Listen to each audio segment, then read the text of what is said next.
This copyrighted telecast may not be reproduced, retransmitted, or used in any form without the authorized written consent of NASCAR Broadcasting. NASCAR would like to thank all of our loyal fans for your continued support, and we hope you enjoyed today's broadcast. Denny Hamlin's FedEx Toyota is in the garage. He's brought out the first caution of the day by cutting down a tire going into turn 3 and slamming the wall. Here's a look. That is a hard lick. Inside. When that right front goes down like that, the car just will not turn.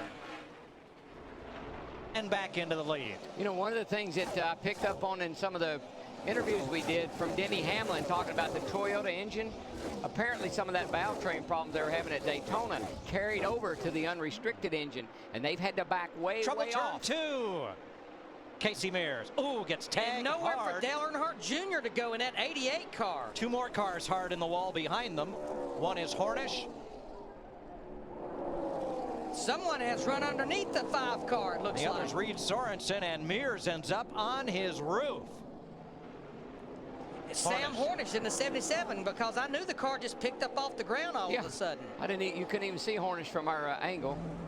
Dale Jr. okay after running into his Hendrick Chevy teammate. It's up high and he just loses it there. Comes down right.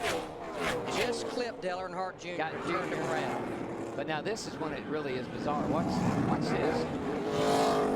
Hornish already had damage and the hood was up so high he couldn't see out of the windshield, I don't think. Now watch Jr. in the 88 come into this. Get clipped, knocking the right side sheet metal off and banging the left side. Now all drivers involved are okay, I believe. Slow car coming off the corner. That's one of the Haas automation machines. I believe that's the 70 of Jeremy Mayfield. Down to the apron. Yeah, Jeremy is running back in the 38th position. No, he's got a flat right rear tire, guys. He's piece of rubber comes flying out from underneath there, and a piece of that's the crush panel up inside the wheel well. That might precipitate the catch can man. Caution's out. Elliott Sadler. Yeah, man, keep it up there if you can. Keep it up there if you can. Keep it up there. All right, get going as soon as you can. Get going as soon as you can. There's somebody else sitting back there behind him, too. I saw another car nose into the picture. Now, Elliott was running in the 16th position. He was racing there with David Gilliland and David Reagan. Bad in the back end, guys. Yeah, got a lot of damage. Now, Robbie Gordon had gotten against the wall. Just trying to miss the 7. I got up in the crowd. Yeah, on his last stop. I didn't think that was a real good idea because that car wasn't handling all that great anyway. Let's see what happens here. There's Robbie. He just about goes around. Now the 19 was up high, about 10 car lengths behind Robbie Gordon. Well, he saw Robbie get loose, thought Robbie was going to smack the fence, kind of took an evasive action and ended up hurting himself.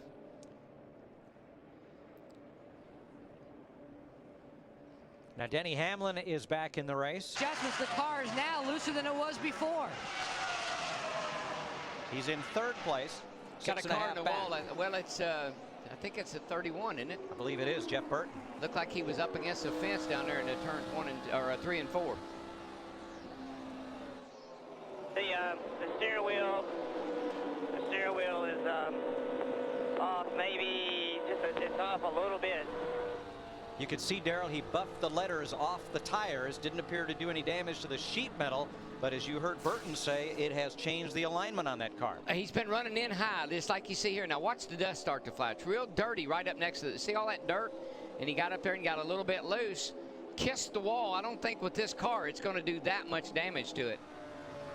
Let's ride along with Jeff Burton.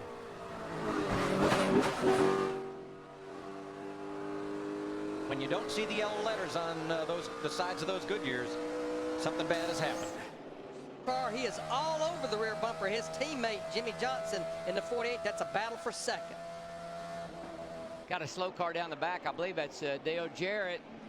The caution is out for debris down in turn 1. Something happened to Dale down there. He just almost stopped. I don't know if he had a tire go down or what, but he almost, I looked up and he was just coasting along. There's a tire tread. Here, yeah, there you see right rear. Here it comes. Right rear. Yep. That would definitely be a very huge piece of debris. That is the 10th caution flag of this race. Dominated last night, and now Carl Edwards is dominating. Got a car in the wall in 4. Mayfield, I believe, Jeremy Mayfield, has caught the wall. Didn't get it hard, but got into it enough to bring out a caution. Now you wad that fuel strategy piece of paper up. Now you go to your pit crew. I think I was a caution there. They decided to sit in. And say, boys, if you're going to have a good one, this is the one we got to have right here. Well, it was a good story for a while.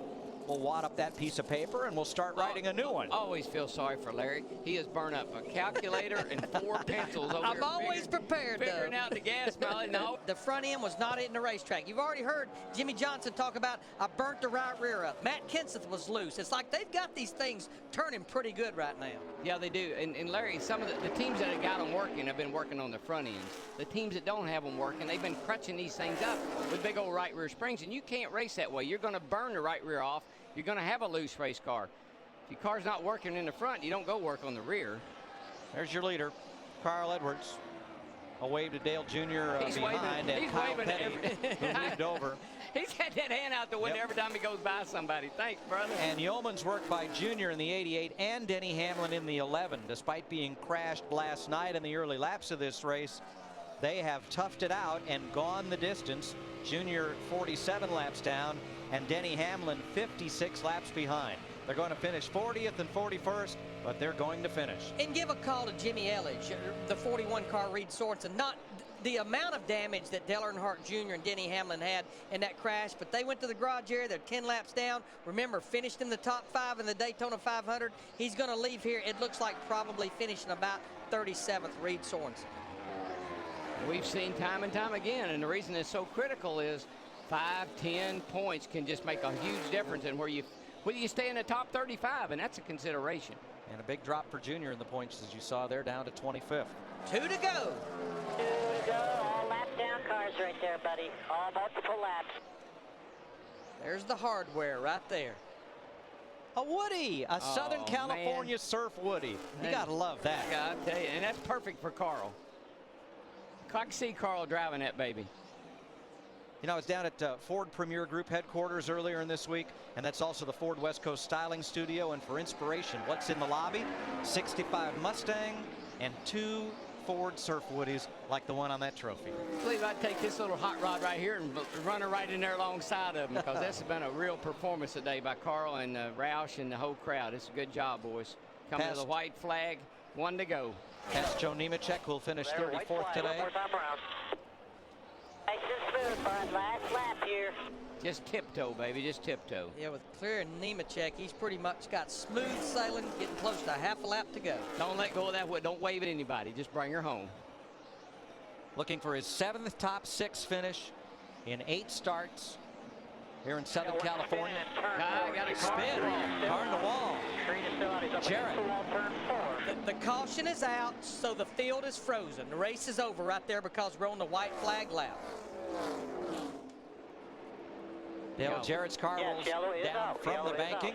Once you enter into the white flag lap and there's a caution, the race is over. Yellow came out after the white flag. Checkered flag. Carl Edwards wins the Auto Club 500, his first victory at California Speedway, and the 11th victory here for Roush Racing. 6 in Sprint Cup, 6 in the Nationwide Series, and 2 in the Craftsman Truck Series. Good job, Carl. Saw the cat in the hat, Jack Roush there. Kind of had a rough Daytona 500 with 2 of his good cars kind of getting taken out. Looked like a happy man.